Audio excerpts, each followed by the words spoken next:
Shalom, selamat hari Minggu Bapak Ibu Saudara yang ada di rumah. Tuhan kita baik, katakan amin. Tidak terlambat kalau saya mengatakan selamat tahun baru 2021. Saudara ada hari ini semua karena kebaikan Tuhan, semua karena anugerah Tuhan. Katakan amin. Mari kita mengangkat tangan, kita memuji Tuhan. Kami bersyukur untuk kebaikan-Mu. Kami bersyukur untuk anugerah-Mu Tuhan. Haleluya. Yesus baik, Engkau sungguh baik. Haleluya. Terima kasih Bapa untuk segala kebaikan-Mu. Banyak yang Kau perbuat di dalam hidupku,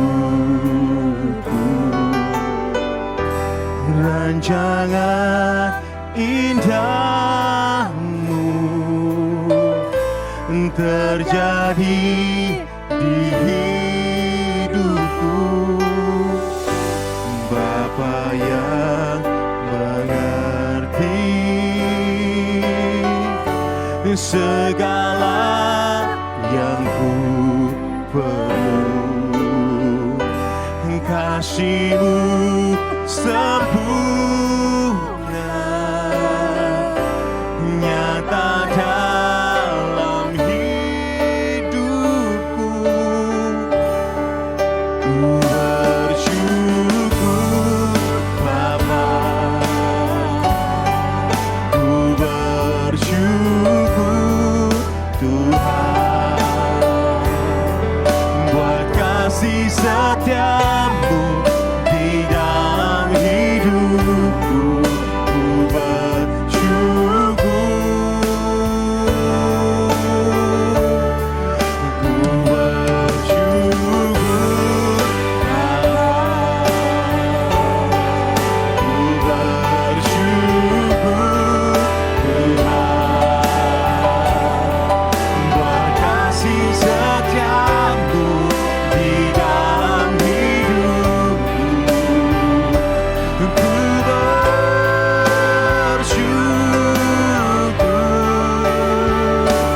Tuhan.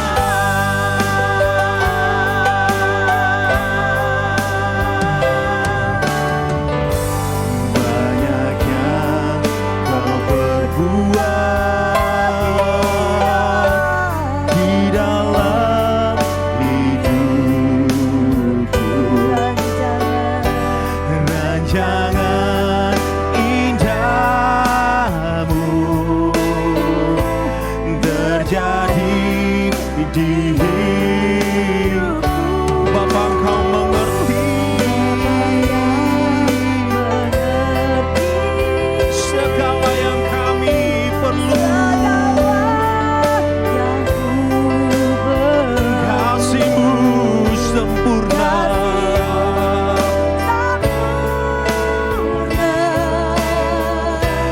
nyata dalam hidupku.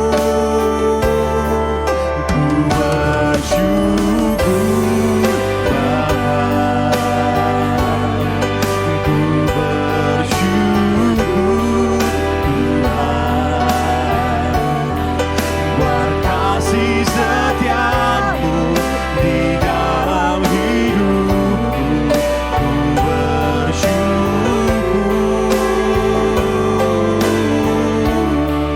ku bersyukur Bapa, ku bersyukur Tuhan buat kasih setia-Mu di dalam hidupku. Ku bersyukur. Terima kasih Tuhan atas kebaikan-Mu bagiku. Kasih setia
kasih. Kasih setiamu bagi kami Tuhan. Terima kasih buat tahun yang baru buat setiap kami. Kami bersyukur Tuhan untuk anugerah, untuk kebaikan-Mu bagi kami. Jesus, buat kasih setia-Mu di dalam hidupku. Ku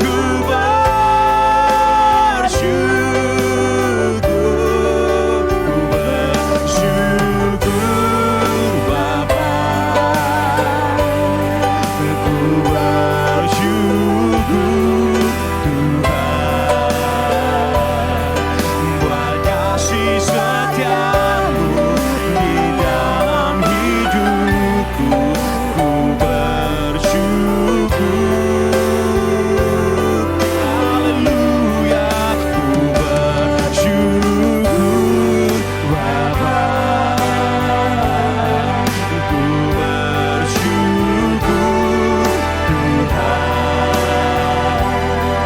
buat kasih setia-Mu di dalam hidupku. Ku bersyukur. Ku bersyukur.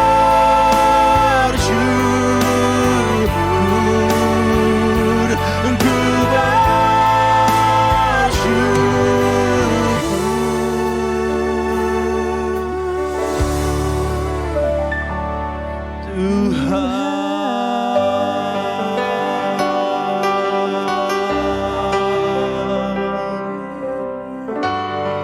Engkau baik, teramat baik. Tiada Allah seperti-Mu. Engkau baik, sungguh baik, teramat baik bagiku.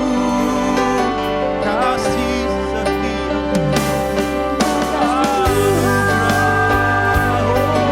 bagimu kehormatan, bagimu segalanya, sebab Kau hidup dan berkuasa. Haleluya,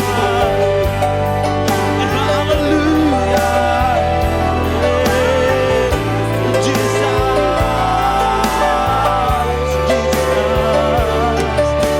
haleluya, haleluya. Haleluya,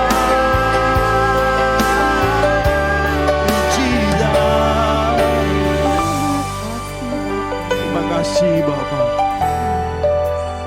Kau yang menyertai kehidupan kami Tuhan tahun demi tahun. Yang kami tahu bahwa Tuhan tidak pernah meninggalkan kami sedetik pun. Kami percaya kami memasuki tahun 2021 ini dengan kemenangan yang Tuhan berikan bagi kami. Kami percaya Tuhan adalah keselamatan kami. Tuhan adalah penebus dan perlindungan kami. Dan kami tidak akan takut, sebab Engkau selalu ada di dalam kami Tuhan. Terpujilah nama Tuhan selama-lamanya. Dalam nama Yesus, yang percaya sama-sama kita katakan, amin. Mari kita berikan sorak-sorai bagi Tuhan kita yang luar biasa. Katakan haleluya. Terima kasih Tuhan untuk kebaikan-Mu bagi kami.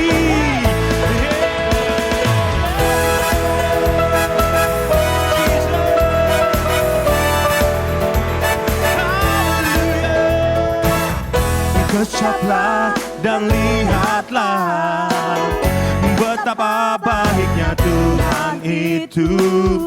Rasakan dan nikmati kasih setia Tuhan. Kecaplah dan lihatlah betapa baiknya Tuhan itu. Rasakan dan nikmati kasih setia Tuhan. Kasih setia Tuhan.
itu. Rasakan dan nikmati kasih setia Tuhan, kasih setia Tuhan. Syukur bagimu Tuhan, segala hormat bagimu Tuhan. Allah yang mengasihiku, Allah yang memeliharaku. Syukur bagimu Tuhan, segala hormat bagimu Tuhan. Allah yang mengasihiku, Allah yang memeliharaku. Syukur bagimu Tuhan, segala hormat bagimu Tuhan. Allah yang mengasihiku, Allah yang memeliharaku selamanya, selamanya, selamanya, selamanya. Haleluya, haleluya. Engkau luar biasa Tuhan. Firman-Mu adalah kehidupan yang akan memerdekakan setiap kami. Hanya Engkau jawaban dalam hidup kami Tuhan. Terima kasih Bapa. Pujilah nama-Mu.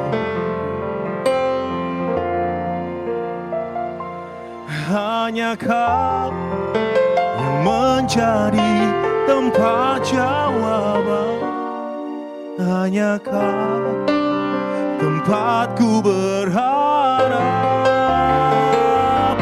Berjalan bersama-Mu, ku takkan goyah, sebab tangan kasih-Mu tersedia bagiku. Selamanya Kau ku cinta. Hanya Kau yang menjadi tempat jawaban. Hanya Kau tempatku berharap. Berjalan bersama-Mu, ku takkan goyah, sebab tangan kasih-Mu tersedia bagiku. Selamanya Kau ku cinta, sebab tangan kasih-Mu tersedia bagiku. Selamanya Kau ku cinta.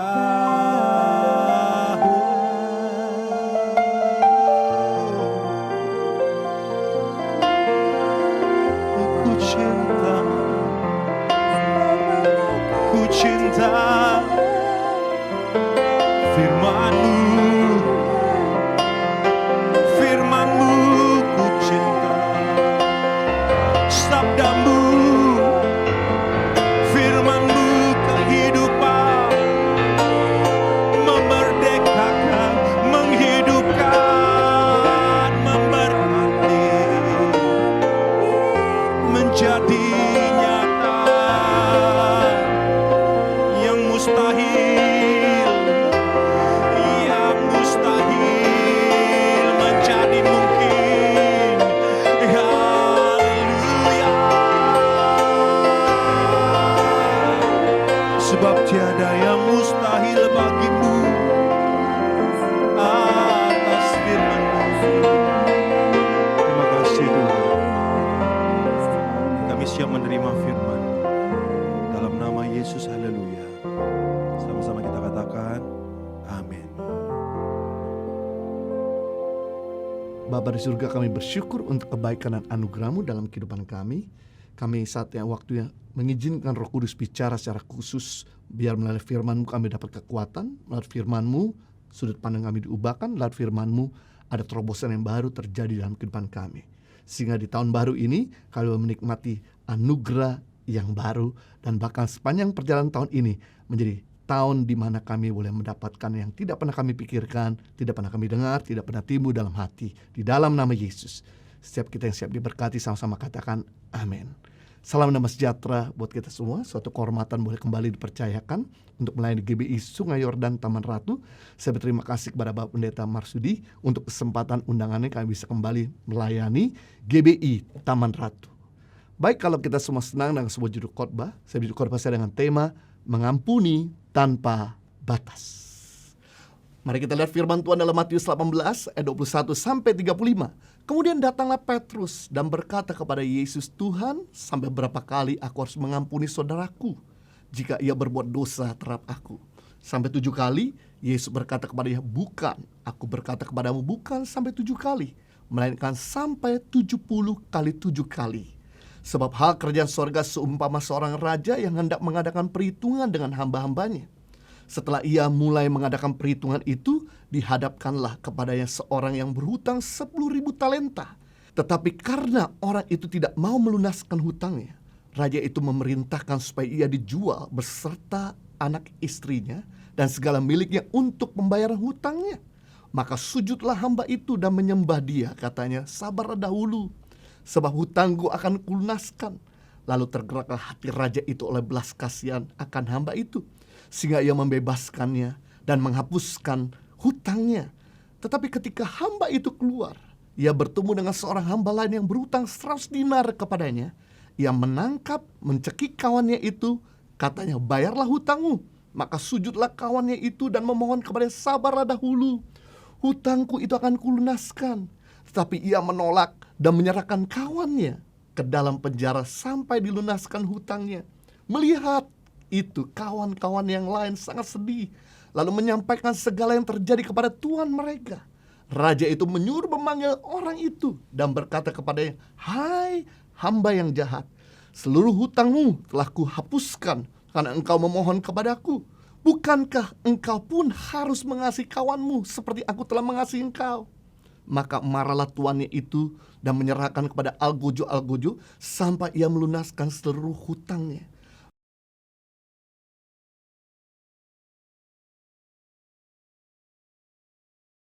Maka Bapakku yang di surga akan berbuat demikian juga terhadap kamu, apabila kamu masing-masing tidak mengampuni saudaramu dengan segenap hatimu. Pada waktu itu diceritakan datanglah Petrus kepada Yesus, dan dia berkata, Tuhan, sampai berapa kali aku harus mengampuni saudaraku jika ia berbuat dosa? Yesus tidak jawab, Petrus sendiri jawab, sampai 7 kali kah?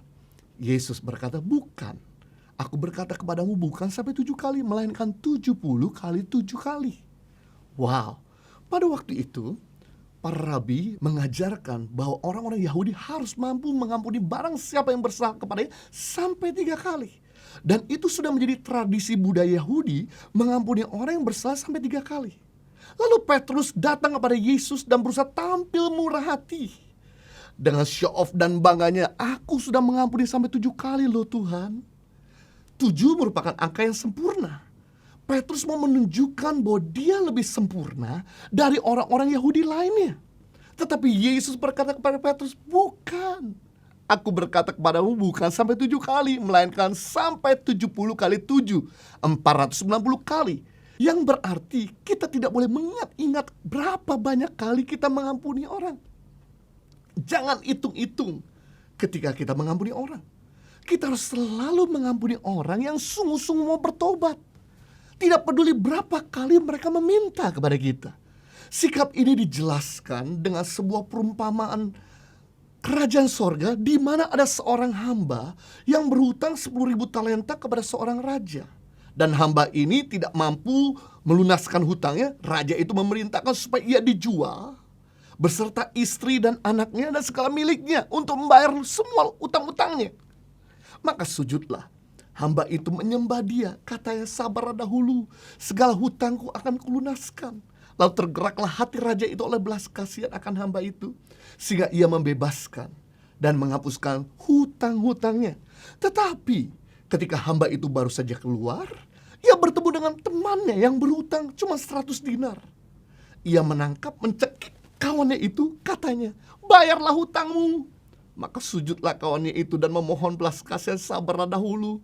Hutangku akan kubayar kepadamu, kulunaskan. Tetapi ia menolak, menyerahkan kawannya itu dalam penjara sampai dilunaskan hutangnya. Melihat hal itu, kawan-kawan yang lain menjadi sangat sedih, lalu menyampaikan segala yang terjadi kepada tuan mereka.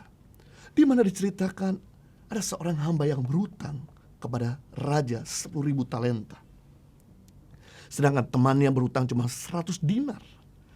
Jika kita asumsikan 1 dinar ada upah 1 hari orang bekerja sekitar 50.000. Sedangkan 1 talenta sama dengan 6.000 dinar. Maka utang hamba itu kepada sang raja dikonversikan kira-kira menjadi 3 triliun rupiah dengan 12 angka 0 di belakang 3. Sedangkan utang temannya itu cuma 100 dinar, sekitar 5 juta rupiah. Hamba yang utang kepada raja ini mau bekerja sampai seumur hidupnya pun tidak akan mampu untuk melunaskan utang-utangnya. Seandainya dia bekerja 1 hari 50.000 rupiah, karena upah pada waktu itu orang bekerja 50.000, upah 1 hari dikalikan 365 hari dalam 1 tahun. Itu dia kerja tiap hari, hari Sabtu Minggu nggak ada libur, bahkan hari raya pun tidak ada libur. Maka dia mendapatkan dalam 1 tahun income senilai 18.250.000. Kalikan saja, coba dia mampu hidup 100 tahun. Biasa orang 70 tahun sudah pensiun. Tapi coba dikalikan 100 tahun, dia bekerja mampu, maka dia mendapatkan income sepanjang hidupnya selama 100 tahun senilai 1.825 juta rupiah. Sedangkan hamba ini punya utang 3 triliun. Berarti hamba ini untuk bisa bayar seluruh utangnya kepada tuannya, dia harus bekerja kira-kira selama 165.000 tahun. Sesuatu yang mustahil orang bisa bekerja 165.000 tahun. Jadi seharusnya hamba ini sudah tahu tidak mungkin dia bisa bayar utang yang sebesar itu kepada tuannya. Seharusnya ketika dia berjumpa dengan teman yang cuma utang 5 juta rupiah, relakan saja, ampuni saja, berkati saja. Karena 5 juta nothing dengan pengampunan yang dia terima dari tuannya. Karena ketidakmauan untuk mengampuni ini berakibatkan dia dilaporkan oleh kawan-kawannya kepada raja dan berbuahkan penghukuman yang sangat berat. Perumpamaan ini menegaskan bahwa Allah akan menolak mengampuni orang yang tidak mau mengampuni sesamanya. Perumpamaan ini menggambarkan mahalnya pengampunan yang kita terima dari Bapa, dari Tuhan Yesus. Dosa kita terlampau jahat dan banyak, sehingga nyawa Yesus dikorbankan menggantikan dosa-dosa kita. Bahkan setelah kita hidup di dalam Tuhan, setiap kali kita minta ampun sama Tuhan, Tuhan tetap mengampuni setiap jengkal dosa kita. Apalah arti kesalahan orang yang bersalah kepada kita dibandingkan dengan dosa-dosa yang kita lakukan kepada Tuhan? Orang yang sungguh menghayati pengampunan Allah wajib untuk meneruskan pengampunan kepada sesamanya.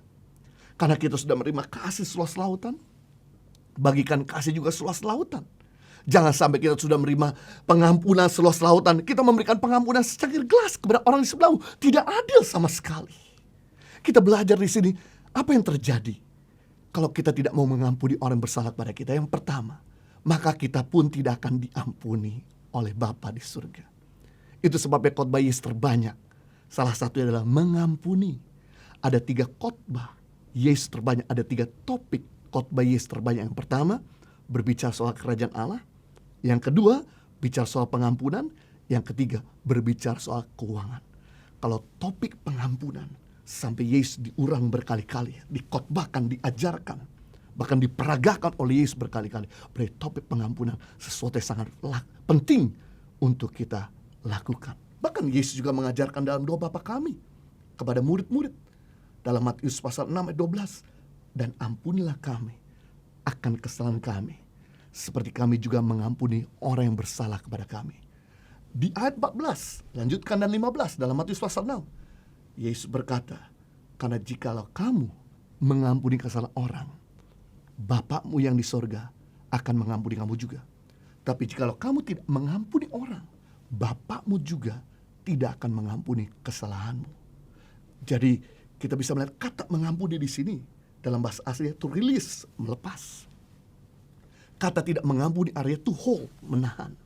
Kita lihat mekanismenya. Pada waktu kita melepaskan pengampunan, maka surga akan melepaskan pengampunan. Tapi ketika kita menahan pengampunan, maka surga juga akan menahan pengampunan. Jika kita melepaskan anugerah, maka surga juga akan melepaskan anugerah. Tapi ketika kita nggak mampu melepaskan anugerah kepada orang bersalah, surga pun tidak akan melepaskan anugerah untuk kita. Sebenarnya raja dalam perumpamaan kerajaan surga ini ada seorang raja yang memiliki belas kasihan. Karena saat hambanya tidak mampu melunaskan hutang-hutangnya, raja itu hendak memerintahkan supaya hamba itu dijual beserta dengan anak istrinya dan segala miliknya untuk membayar hutang-hutangnya. Karena pada zaman Alkitab waktu itu, hukuman yang berat menanti bagi orang yang tidak mampu membayar hutang. Seorang yang meminjam uang dapat menangkap si peminjam yang tidak dapat bayar hutang dan memaksa dia dan keluarganya untuk bekerja sampai melunaskan hutangnya. Si peminjam juga bisa dijebloskan dalam penjara dan keluarga dapat dijual sebagai budak untuk membayar lunas utang-utangnya tersebut. Diharapkan bahwa si peminjam sementara di dalam penjara akan menjual tanah miliknya dan saudara-saudaranya akan membayar hutang-hutangnya. Jika tidak, si peminjam dapat mendekap dalam penjara seumur hidup. Ketika mendengar hukuman yang berat itu, maka sujudlah hamba yang hutang kepada sang raja dan berkata, sabarlah dahulu, tuanku, utangku akan kulunaskan. Maka tergeraklah hati raja oleh belas kasihan kepada hamba itu sehingga dia dibebaskan dan dihapuskan hutang-hutangnya. Baru saja dia diampuni, dia keluar dari istana raja, dia ketemu dengan temannya yang hutang cuma 100 dinar. Ia menangkapnya, mencekik kawannya, katanya bayarlah hutangmu. Maka temannya memohon belas kasihan sambil sujud dan berkata, sabarlah dahulu, hutangku akan kubayar lunas. Tetapi ia menolak dan bahkan menyerahkan kawannya ke dalam penjara. Melihat hal itu, kawan-kawannya menjadi sangat sedih, lalu menyampaikan perkara tersebut kepada tuan mereka. Maka marahlah tuannya itu, menyerahkan kepada algojo-algojo sampai ia melunaskan seluruh utangnya. Maka Yesus berkata kepada murid-murid, Bapakku yang di sorga akan berbuat demikian juga kepada kamu, apabila kamu masing-masing tidak mengampuni saudaramu dengan segenap hatimu. Jadi mengampuni itu harus dengan segenap hati. Mengampuni segenap hati, mengampuni bukan cuma sebatas di perkataan, tapi mengampuni harus disertai dengan perbuatan. Karena mengampuni dengan perkataan cuma 50% pengampunan, baru separuh perjalanan. Tapi mengampuni disertai dengan perbuatan, itu namanya 100% pengampunan. Buat apa kita memiliki pangkat tinggi, wajah cakep, gelar banyak, harta berlimpah di bumi, tapi jiwa kita binasa? Semua pencapaian kita menjadi sia-sia kalau kita sendiri tidak diterima oleh Bapa di surga. Itu sebabnya kalau kita berbuat baiklah dengan segenap hati. Kalau kita berbuat baik kepada orang yang berbuat baik kepada kita, orang yang tidak bertuhan juga bisa lakukan itu. Itu sebab firman Tuhan berkata, kalau kamu ditampar pipi kananmu, berikan pipi kirimu. Artinya gini, belajarlah untuk memberkati, mengampuni, mengasihi kepada orang yang tidak mampu mengasihi kita. Kalau kita mengasihi kepada orang yang mampu mengasihi kita, teroris, orang berdosa bisa lakukan. Tapi ketika kita mampu untuk mengasihi orang yang tidak mampu mengasihi kita, itulah kasih yang sejati. Yang kedua, apa yang terjadi kalau kita tidak mampu mengampuni kesalahan orang? Markus pasal 11 ayat 25. Dalam bahasa Indonesia masa kini, dan kalau kalian berdoa, tetapi hatimu tidak senang terhadap seseorang, ampunilah orang itu dahulu, supaya Bapamu di surga juga akan mengampuni dosa-dosamu. Doa ada sarana komunikasi untuk menerima anugerah Tuhan.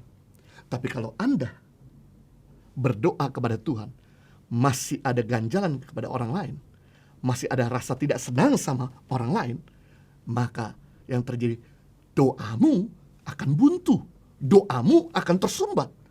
Kenapa langit berubah di tembaga, tanah berubah di besi? Apa yang kita doakan dapat ada hasil, apa yang kita kerjakan dapat ada hasil. Karena kalau kita berdoa, kalau kita bekerja, selalu masih ada ganjalan, masih ada rasa tidak senang sama orang lain. Nah, itu sebab di sini penting, jangan sampai doa kita terhalang, jangan sampai apa yang kita kerjakan menjadi sia-sia.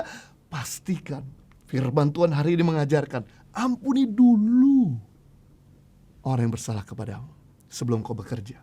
Ampuni dulu orang yang bersalah kepadamu sebelum engkau berdoa. Bahkan ayat sebelum dalam perumpamaan tentang kerajaan surga mengenai pengampunan, dalam Matius pasal 18 ayat 19 diceritakan, dan lagi aku berkata kepadamu, jika 2 orang daripadamu di dunia ini sepakat meminta apapun juga, permintaan mereka itu akan dikabulkan oleh Bapakku di surga. Wow. Jika 2-3 orang, gak perlu banyak-banyak, sepakat meminta apapun juga, permintaan mereka dikabulkan oleh Bapakku di surga. Kata sepakat artinya simfoni, harmonis, bersama, kompak, setuju. Jadi jika visimu yang dari Tuhan ingin tergapai, sepakatlah dengan Tuhanmu. Lakukan firman-Nya. Bagaimana Tuhan mau berkati kalau dia tidak berkenan sama kita? Bagaimana Tuhan mau tolong kalau dia sama sekali tidak cocok, gak suka sama kita? Bagaimana Tuhan mau bekerja kalau dia sendiri gak berkenan sama kita? Pastikan kita jadi orang yang berkenan sama Tuhan, yaitu dengan belajar mengampuni orang-orang yang melukai kita. Berat, I know. Tapi saya kasih tahu, ketika Anda belajar mengampuni orang, maka Anda bukan menyembuhkan orang itu saja, Anda menyembuhkan hatimu sendiri. Kalau Anda mau hidup dalam sukacita, belajar mengampuni. Karena 1 menit Anda menyimpan pahit, 1 menit Anda kehilangan damai sejahtera.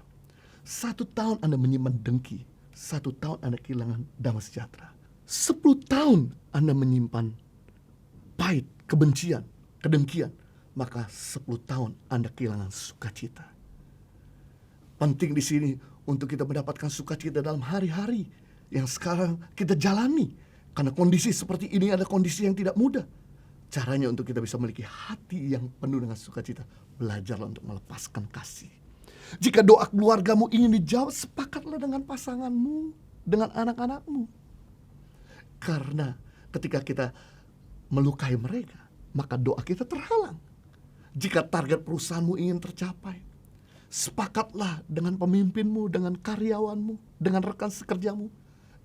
Bisa saling bahu-membahu, tidak saling sikut-sikutan, tidak iri-irian, tidak saling menjelekan satu sama lain. Belajar juga untuk jangan merugikan customer, karena kalau Anda merugikan customer, maka Anda kehilangan kepercayaan. Saya belajar sama istri untuk selalu sehati, sepakat, supaya doa kita terjawab. Itu sebabnya biasanya setiap kali akhir tahun, saya bersama istri berdoa meminta visi Tuhan untuk tahun yang baru bagi keluarga kami, bagi pelayanan kami. Dan yang menarik, selama kami sehati, tidak ada visi dan doa yang tertunda. Bahkan, setiap kali kita mulai masuk bulan Oktober, seperti bulan-bulan begini, visi kita mulai tergenapi. Doa-doa kita mulai terpenuhi. Tapi begitu saya mau sesuatu, istri saya tidak setuju, atau sebaliknya istri saya berdoa untuk sesuatu, saya tidak sehati, biasanya doa kita tidak dijawab oleh Bapa di surga. Itu sebabnya kami pastikan bahwa setiap hari hati kami ini betul-betul tidak saling melukai, hati kami ini beres. Makanya kalau ada kemarahan, jangan sampai matahari terbenam, jangan sampai dibawa sampai besok-besoknya, dibereskan supaya doa kita tidak terhalang. Yang ketiga, apa yang terjadi jika kita tidak mengampuni orang yang bersalah kepada kita? Keadaan kita akan menjadi lebih buruk dari sebelumnya. Ibrani 12 ayat 15, jagalah supaya jangan ada seorang pun menjauhkan diri dari kasih karunia Allah, agar jangan tumbuh akar pahit yang menimbulkan kerusuhan dan yang mencemarkan banyak orang. Orang yang pahit, orang yang gak mengampuni, itu hidupnya jauh dari kasih karunia Tuhan. hidupnya jauh dari anugerah Tuhan. Dan orang yang pahit, yang jauh daripada kasih karunia Tuhan, atau hadirat Tuhan, ataupun anugerah Tuhan, maka akan tumbuh atau lahir dua anak kembar. Yang pertama yaitu kerusuhan, dan yang kedua kecemaran. Kerusuhan tuh bicara troublemaker. Orang tuh kalau rusuh, masalah kecil jadi besar. Orang kalau bikin rusuh, masalah besar jadi bikin kompleks. Harusnya kita itu jangan jadi troublemaker, tapi jadi peacemaker. Masalah besar diberesin, masalah kecil diselesaikan. Tapi kalau kita punya pahit, maka yang terjadi kemanapun kita berada, baik di tempat pekerjaan, apapun yang kita bangun, maupun di rumah tangga kita, selalu bikin kekacauan. Dan yang kedua, orang yang punya akar pahit jauh daripada anugerah Tuhan, maka dia akan melahirkan kecemaran, kenajisan. Orang itu terikat dengan dosa. Kenapa seringkali kita jatuh bangun dalam dosa yang sama? Karena kita punya hati dah suci. Karena dari hati terpancar kehidupan. Hatimu suci, hidupmu suci. Hatimu najis, maka hidupmu najis. Kita belajar sama seekor lebah. Lebah ini dia punya sengat di bagian belakangnya. Tapi ketika dia menyengat orang, maka orang tersebut jadi bengkak, jadi memar, jadi panas. Tapi setelah dia menyengat, sengatannya patah, kemudian dia terbang sebentar dan dia mati. Jadi lebah menyakiti orang untuk bunuh diri. Tapi orang yang disengat, begitu diobati sembuh. Satu gambaran. Kalau kita seperti lebah, kemanapun jadi troublemaker, selalu melukai banyak orang, selalu susah untuk mengampuni, selalu bikin kekacauan bagi sekitar, maka yang terjadi, memang orang yang kamu lukai, dia memar, dia sakit. Tapi begitu dia mengampuni, maka yang terjadi, memarnya sembuh, sakitnya pulih. Tapi Anda yang melukai, maka keadaan Anda tidak akan lebih baik dari semula. Apapun yang Anda kerjakan, tidak ada kehidupan. Bangun keluarga, gak ada kehidupan. Bangun bisnis, gak ada kehidupan. Bangun pelayanan, gak ada kehidupan. Bangun bahkan pekerjaan pun, melakukan segala sesuatu, tidak ada kehidupan. Kenapa? Karena Anda selalu membawa hawa kematian. Perhatikan di dalam Alkitab, semua orang berhasil. Ada orang yang berhasil mengampuni. Perhatikan dalam Alkitab, semua orang-orang gagal dalam Alkitab, ada orang-orang gagal mengampuni. Orang yang berhasil, ada orang berhasil mengampuni. Tapi orang gagal, ada orang yang gagal mengampuni. Jadi basic untuk kita berhasil, untuk kita berkemenangan, belajarlah untuk mengampuni. Lihat Yusuf, dari sumur kering, pasar budak, ujian kesucian, penjara, karena dia berhasil mengampuni kakak-kakaknya. Dia berhasil mengampuni keluarga Potifar. Dia berhasil mengampuni orang yang melupakan dia. Akhirnya menghantarnya kepada takhta. Lihat Yesus, walaupun dilukai, disakiti, dianiaya, bahkan dibunuh. Yang menarik, tidak ada perkataan sia-sia yang keluar dari mulut bibir Yesus, melainkan perkataan agung dan mulia. Bapa, ampuni mereka, karena mereka gak tahu apa yang mereka perbuat. Maka memang waktu itu Yesus sempat mati, tapi gak lama dia di hari ketiga hidup. Satu gambaran, ketika kita mengampuni, mungkin kelihatannya seperti kita ada di bawah, tapi gak lama Tuhan angkat ke atas.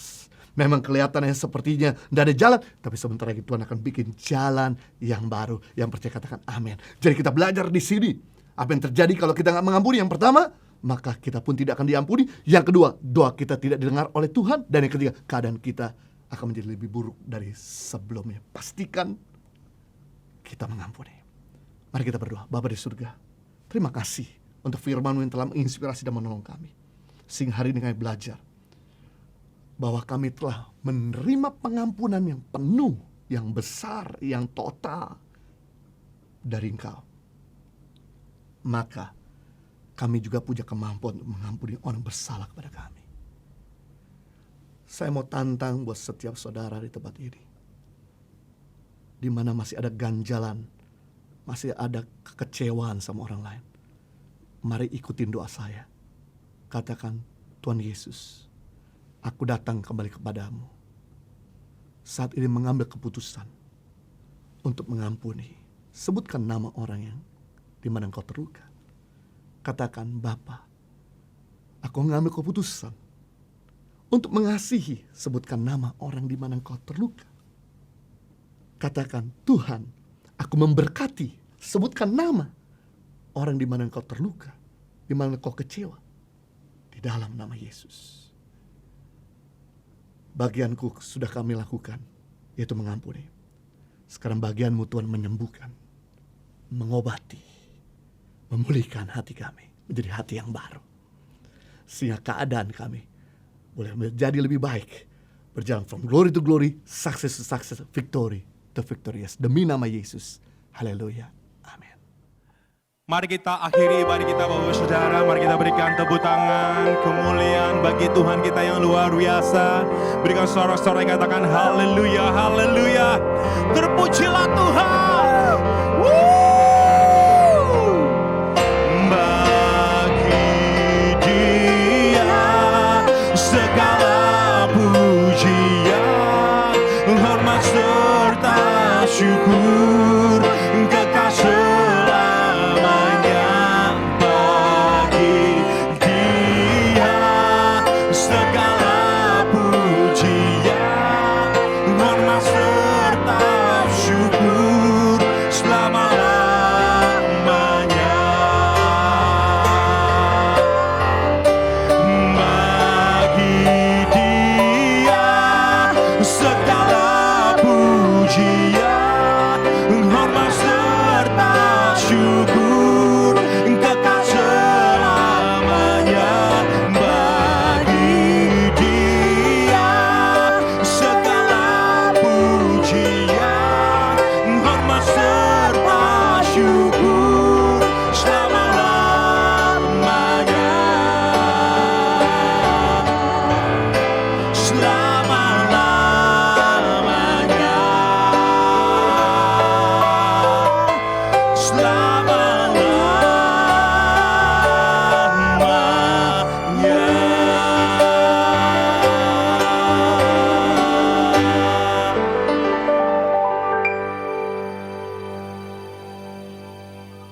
Bapak Surgawi, kami mengucap syukur dan terima kasih. Saat ini kami boleh beribadah kepada Engkau. Kami boleh mendengarkan kebenaran firman-Mu yang disampaikan oleh hamba-Mu, Bapak Pendeta Yohanes Kristianus, yang memberkati kami, yang menguatkan kami, yang membekali kami dengan kebenaran firman Tuhan. Terima kasih Bapak, kami memberkati hamba-Mu dengan berkat yang berkelimpahan dari surga. Tuhan pakai hamba-Mu dengan lebih luar biasa lagi, dimanapun Kau tempatkan, Kau utus hamba-Mu menjadi berkat bagi banyak orang, bagi umat Tuhan. Sebentar kami akan berpisah, kami akan mengakhiri ibadah online ini. Kami mohon berkat-Mu Tuhan, buat kami, buat jemaat-Mu. Saudara terkasih dalam Tuhan, ibadah kita sudah selesai. Angkatlah kedua tangan-Mu dan terimalah berkat Tuhan. Terimalah berkat yang berkelimpahan dari Bapa Surgawi. Diberkatilah hidup-Mu, diberkatilah kesehatan-Mu, diberkatilah keluarga-Mu, diberkatilah pelayanan-Mu, diberkatilah setiap pekerjaan dan usaha-Mu. Tuhan akan mengangkat Kau menjadi kepala dan bukan ekor. Engkau tetap naik dan tidak turun. Apapun yang Kau kerjakan, Tuhan buat berhasil. Dan terimalah kasih yang sempurna dari Tuhan kita Yesus Kristus, cinta dari Tuhan, dan kuasa darah Yesus membungkus saudara, sehingga saudara dijauhkan dan dilindungi dari segala yang jahat, dari segala paparan virus COVID-19. Dan terimalah penyertaan, kekuatan, serta penghiburan dari Roh Kudus yang menyertai saudara, yang memberikan saudara kemenangan demi kemenangan dari sekarang sampai selama-lamanya. Amin. Terima kasih Tuhan untuk kebaikan-Mu bagi kami.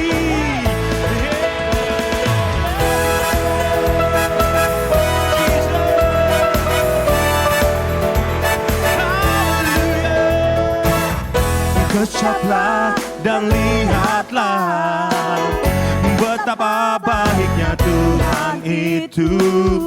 Rasakan dan nikmati kasih setia Tuhan. Kecaplah dan lihatlah betapa baiknya Tuhan itu. Rasakan dan nikmati kasih setia Tuhan. Kasih setia Tuhan. Syukur bagimu Tuhan. Segala hormat bagimu Tuhan. Allah yang mengasihiku, Allah yang memeliharaku. Syukur bagimu Tuhan. Segala hormat bagimu Tuhan. Allah yang mengasihiku, Allah yang memeliharaku selamanya.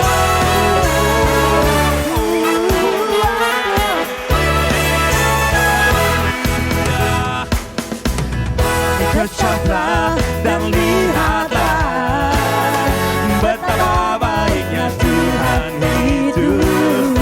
Rasakan dan nikmati kasih setia Tuhan. Kecaplah dan lihatlah betapa baiknya Tuhan itu. Rasakan dan nikmati kasih setia Tuhan. Kasih setia Tuhan. Syukur bagimu Tuhan. Segala hormat bagimu Tuhan. Allah yang mengasihiku, Allah yang memeliharaku. Syukur bagimu Tuhan. Segala hormat bagimu Tuhan. Allah yang mengasihiku, Allah yang memeliharaku. Syukur bagimu Tuhan. Segala hormat bagimu Tuhan. Allah yang mengasihiku, Allah yang memeliharaku selamanya. Selamanya, selamanya, selamanya.